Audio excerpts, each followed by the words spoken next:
Urea ಸಿಗ್ತಾ ಇಲ್ಲ, ರೈತರು ಕಂಗಾಲಾಗೋಗ್ಬಿಟ್ಟಿದ್ದಾರೆ. ಹಿಡಿ ಶಾಪ ಹಾಕ್ತಾ ಇದ್ದಾರೆ ಸರ್ಕಾರಕ್ಕೆ. ಕಾರಣ ಬೆಳೆ ಬೆಳೆದಿಟ್ಟಿದ್ದೀವಿ, ಆ ಬೆಳೆ ಹಾಳಾಗಿ ಹೋಗ್ತಾ ಇದೆ. ಮಳೆ ನಿಂತೋಗ್ಬಿಟ್ರೆ ಪರಿಸ್ಥಿತಿ ಏನು ನಮ್ಮದು? ಕೊಡಿ ನಮ್ಗೆ ಯೂರಿಯಾ ಅಂತೇಳಿ ರಾತ್ರಿ ಎಲ್ಲ ಕಾಯ್ಕೊಂಡು ಕೂತಿದ್ದಾರೆ, ಏನೂ ಸಿಗ್ತಾ ಇಲ್ಲ. ಇದ್ರ ಮಧ್ಯದಲ್ಲಿ ಬಿಜೆಪಿ ಮತ್ತು ಕಾಂಗ್ರೆಸ್ ನಡುವೆ ಜಟಾಪಟಿ ಶುರುವಾಗಿದೆ. ಅವ್ರದ್ದೇ ಅಲ್ವಾ ನೋಡಿ. ರಾಜ್ಯಾದ್ಯಂತ ತಲೆದೂರಿದ ರಸಗೊಬ್ಬರ ಬರ. ಎಲ್ಲಿ ಹೋಗಿ ನೋಡಿದ್ರೂ ನೋ ಸ್ಟಾಕ್ ಬೋರ್ಡ್. ರಾಜ್ಯದಲ್ಲಿ ಮುಂಗಾರು ಮಳೆ ಮತ್ತೆ ಚುರುಕು ಪಡೆದುಕೊಂಡಿದೆ. ರೈತರು ಬಿತ್ತನೆ ಕಾರ್ಯ ಶುರು ಮಾಡಿದ್ದಾರೆ. ಆದರೆ ಬಿತ್ತನೆಗೆ ಬೇಕಾದ ಗೊಬ್ಬರವೇ ಸಿಗ್ತಿಲ್ಲ. ಅನ್ನದಾತರಿಗೆ ಸರಿಯಾಗಿ ಯೂರಿಯಾ ಸರಬರಾಜು ಆಗ್ತಿಲ್ಲ. ರಾಜ್ಯದಲ್ಲಿ ಗೊಬ್ಬರ ಬರ ಎದುರಾಗಿದೆ. ರಸಗೊಬ್ಬರ ಸಿಗದೆ ರೈತರು ಕಂಗಾಲಾಗಿದ್ದಾರೆ. ರಾತ್ರಿಯಿಂದಲೇ ಗೊಬ್ಬರದಂಗಡಿಗಳ ಮುಂದೆ ಕ್ಯೂ ನಿಲ್ಲುವ ಪರಿಸ್ಥಿತಿ ಎದುರಾಗಿದೆ. ಮಳೆ ಚಳಿ ಲೆಕ್ಕಿಸದೆ ಗಂಟೆಗಟ್ಟಲೆ ನಿಲ್ಲಬೇಕಾಗಿದೆ. ಆದ್ರೂ ಗೊಬ್ಬರ ಸಿಗ್ತಿಲ್ಲ. ರಾತ್ರಿ ಇಡೀ ಸೊಸೈಟಿ ಮುಂದೆ ಕಾದ ಅನ್ನದಾತರು. ಗೊಬ್ಬರಕ್ಕಾಗಿ ಸಂಘದ ಮುಂದೆಯೇ ಮಲಗಿದ ರೈತರು. ರಾಜ್ಯದೆಲ್ಲೆಡೆ ಯೂರಿಯಾ ಗೊಬ್ಬರದ ಕೊರತೆ ಕಾಡುತ್ತಿದ್ದು ಸಕಾಲಕ್ಕೆ ರಸಗೊಬ್ಬರ ದೊರೆಯುತ್ತಿಲ್ಲ. ಕಾಳಸಂತೆಯಲ್ಲಿ ಬೆರಳೆಣಿಕೆಯ ರೈತರಿಗೆ ದುಬಾರಿ ಬೆಲೆಯಲ್ಲಿ ಯೂರಿಯಾ ಮಾರಾಟ ಮಾಡಲಾಗುತ್ತಿದೆ ಎನ್ನುವ ಆಪಾದನೆ ಕೇಳಿಬಂದಿದೆ. ಕೊಪ್ಪಳ ಜಿಲ್ಲೆಯಲ್ಲಿ ಮುಂಗಾರು ಹಂಗಾಮಿನ ಮಳೆ ಸುರಿಯುತ್ತಿದೆ. ರೈತರ ಬೆಳೆಗಳು ಸಹ ನಳನಳಿಸುತ್ತಿವೆ. ಈ ವೇಳೆಗೆ ಯೂರಿಯಾ ಅಗತ್ಯವಿದೆ. ಸಕಾಲದಲ್ಲಿ ಆ ಬೆಳೆಗೆ ಗೊಬ್ಬರ ಕೊಡಬೇಕು. ಆದರೆ ಎಲ್ಲಿಯೂ ಮಾರುಕಟ್ಟೆಯಲ್ಲಿ ದೊರೆಯುತ್ತಿಲ್ಲ.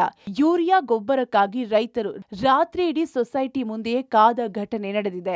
ಕೊಪ್ಪಳ ತಾಲೂಕಿನ ಮುದ್ದಬಳ್ಳಿ ಗ್ರಾಮದ ಪ್ರಾಥಮಿಕ ಕೃಷಿ ಪತ್ತಿನ ಸಹಕಾರಿ ಸಂಘದ ಮುಂದೆ ನೂರಾರು ರೈತರು ರಾತ್ರಿಯೇ ಮಲಗಿ ರಸಗೊಬ್ಬರಕ್ಕೆ ಕಾಯುವ ಪರಿಸ್ಥಿತಿ ಎದುರಾಗಿದೆ. ಮುದ್ದಬಳ್ಳಿ ಗ್ರಾಮದ ಕೃಷಿ ಪತ್ತಿನ ಸಹಕಾರ ಸಂಘದಲ್ಲಿ ನಿನ್ನೆಯಷ್ಟೇ ಗೊಬ್ಬರದ 1 ಲೋಡ್ ಬಂದಿದ್ದು, ನಿನ್ನೆ ರಾತ್ರಿಯಿಂದಲೇ ಮುದ್ದಬಳ್ಳಿ ಗೊಂಡಬಾಳ ಸೇರಿದಂತೆ ನೂರಾರು ರೈತರು ಸೊಸೈಟಿ ಮುಂದೆ ರಾತ್ರಿ ಗೊಬ್ಬರಕ್ಕಾಗಿ ಮಲಗಿದ ಪರಿಸ್ಥಿತಿ ಕಂಡುಬಂದಿತ್ತು. ಸೊಸೈಟಿಯ ಅಧಿಕಾರಿಗಳು ಹೆಚ್ಚಿನ ಪ್ರಮಾಣದಲ್ಲಿ ಗೊಬ್ಬರವನ್ನ ದಾಸ್ತಾನು ಮಾಡಿಕೊಂಡಿಲ್ಲ. ಸರ್ಕಾರವು ರೈತರಿಗೆ ಸಮರ್ಪಕವಾಗಿ ಯೂರಿಯಾ ಪೂರೈಕೆ ಮಾಡುತ್ತಿಲ್ಲ ಎಂದು ಸ್ಥಳೀಯ ರೈತರು ಅಸಮಾಧಾನ ವ್ಯಕ್ತಪಡಿಸಿದರು. 400 ಹೆಚ್ಚಿಲ್ಲ ಸರ್, ಅದರಲ್ಲಿ ಈಗ ಬರೋದು ಒಂದು 5,000 ಚೀಲ ಆದ್ರೆ ಸರ್ ಆಗುತ್ತೆ ಸರ್. ಇದಕ್ಕಾಗಲ್ಲ ಸರ್. ಅದು ಮಿಕ್ಕಿಯೊಳಗೆ ಕೆಂಪು ಆಯ್ತಂದ್ರೆ ಹೀರೆ ಗೊಬ್ಬರ ಹಾಕ್ಲೇಬೇಕು ಸರ್. ಅದು ಹಾಕ್ಲಿಕ್ಕಂದ್ರೆ ಅದು ಒಣಗೆ ಹೋಗುತ್ತೆ ಸರ್. ಅದು ಮತ್ತು ಈಗ ನ್ಯಾನೇರ ಏನು ಉಪಯೋಗ ಆಗಲ್ಲ ಸರ್. ಈ ಸದ್ಯ ದೊಡ್ಡದಾಗಿಂದ ಬರಲ್ರಿ ನ್ಯಾನೇರ, ಸಣ್ಣ ಇದ್ದಾಗ ಅಷ್ಟೇ ಬರುತ್ತೆ. ಈಗ ಬೇಕಾಗಿದ್ದು ನಮಗೆ ಹೀರೆ ಹೆಚ್ಚಿನ ಪ್ರಮಾಣದಲ್ಲಿ ಬೇಕು ಸರ್. ಈಗ ನಮಗೆ ಅತಿ ಹೆಚ್ಚಿನ ಪ್ರಮಾಣ ಅಂದ್ರೆ ಈಗ 5 ಊರಿಗೆ ಅಂದ್ರೆ ಒಂದೊಂದು 5,000 ಸಾವಿರ ಚೀಲ ಬೇಕು ಸರ್ ಅವರು ಒಂದೊಂದು ಊರಿಗೆ. ಹಂಗಾಗಿ ಆಗತ್ತೆ ಸರ್. ಇಲ್ಲಕ್ಕಿಲ್ಲ ಸರ್.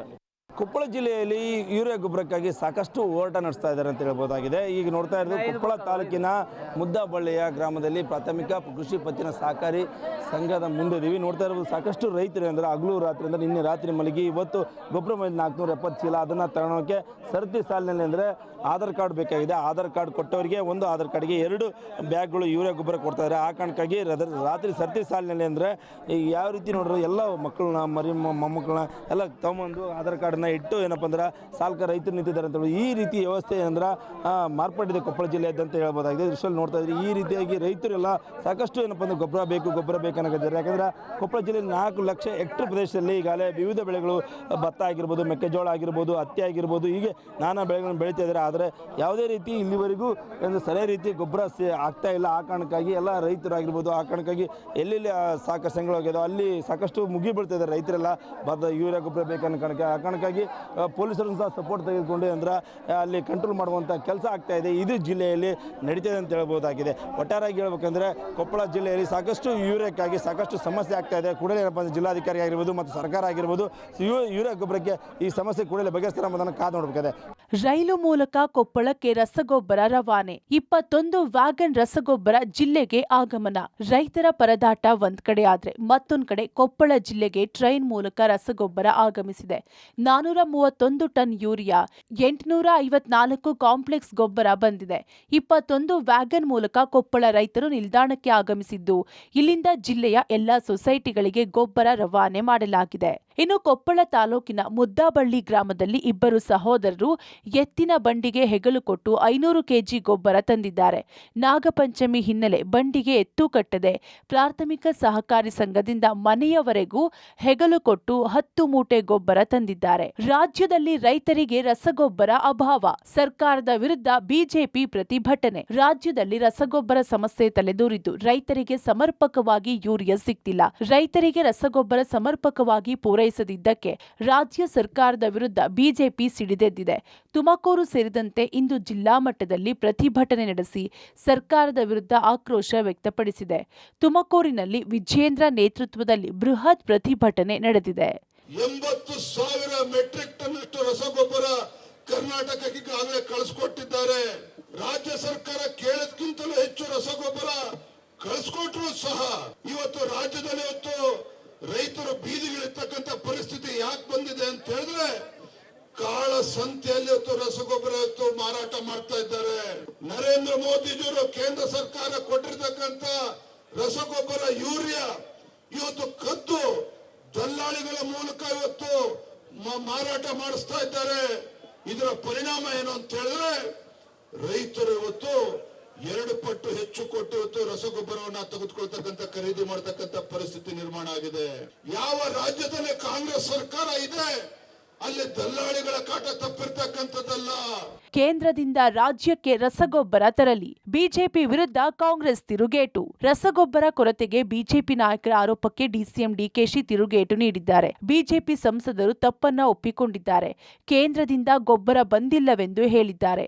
ಕೂಡಲೇ ರೈತರಿಗೆ ಗೊಬ್ಬರ ಕೊಡಬೇಕು. ನಮ್ಮ ರೈತರಿಗೂ ಒಳ್ಳೆಯದು ಆಗಬೇಕು. ಬಿಜೆಪಿಯವರ ಬಳಿಯೇ ಗೊಬ್ಬರ ಇದೆ. ನಮ್ಮ ಮೇಲೆ ಯಾಕೆ ಬಿಜೆಪಿ ಪ್ರತಿಭಟನೆ ಮಾಡ್ತಾರೆ ಎಂದು ಕಿಡಿಕಾರಿದ್ದಾರೆ. ಇನ್ನು ಪರಮೇಶ್ವರ್, ಈ ಸಲ ಮುಂಗಾರು ಬೇಗ ಬಂದು ಬೇಡಿಕೆ ಹೆಚ್ಚಾಗಿದೆ. ಕೇಂದ್ರದಿಂದ ನಮಗೆ ಬರಬೇಕಾದ ಗೊಬ್ಬರ ಸಮಯಕ್ಕೆ ಸರಿಯಾಗಿ ಬರಲಿ ಎಂದು ಆಗ್ರಹಿಸಿದ್ದಾರೆ. ಕೇಂದ್ರ ಸರ್ಕಾರ ಎಂಪಿಗಳು ಈಗಲೂ ಕೂಡ ಸದ್ಯ ಒಪ್ಕೊಂಡಿದ್ದಾರೆ, ನಮ್ಮಿಂದನೇ ತಪ್ಪಾಗಿದೆ, ನಾವೇ ಗೊಬ್ಬರ ಕೊಡಬೇಕು ಅಂತೇಳಿ. ಕೂಡಲೇ ರೈತರಿಗೆ ಗೊಬ್ಬರನ, ಯಾಕೆಂದ್ರೆ ಹೆಚ್ಚಿಗೆ ಮಳೆ ಆಗಿರೋದ್ರಿಂದ ವ್ಯವಸಾಯ ಜಾಸ್ತಿ ಆಗಿದೆ, ಬೇಡಿಕೆ ಕೂಡ ಇದೆ. ಸೊ ಕೂಡಲೇ ಗೊಬ್ಬರ ಕೊಡ್ತಾರೆ. ಬಿಜೆಪಿ ಏನ್ ಮಾಡ್ತಾರೆ? ಬಿಜೆಪಿ ಅವ್ರ ಮೇಲೆ ಪ್ರತಿಭಟನೆ ಮಾಡ್ಕೋಬೇಕು. ಗೊಬ್ಬರ ನಮ್ಮ ಹತ್ರ ಇದೆಯಾ? ಗೊಬ್ಬರ ಇಲಾಖೆ ನಮ್ಮ ಹತ್ರ ಇದೆಯಾ? ಗೊಬ್ಬರ ಫ್ಯಾಕ್ಟರಿಗಳು ನಮ್ಮ ಹತ್ರ ಇದೆಯಾ? ಏನಿಲ್ಲ. ಗೊಬ್ಬರ ಇರೋದೆಲ್ಲ ಅವ್ರ ಕೈಲಿ, ಅವ್ರು ಕೊಡೋದು ನಾವು ಹಂಚೋದಷ್ಟೇ.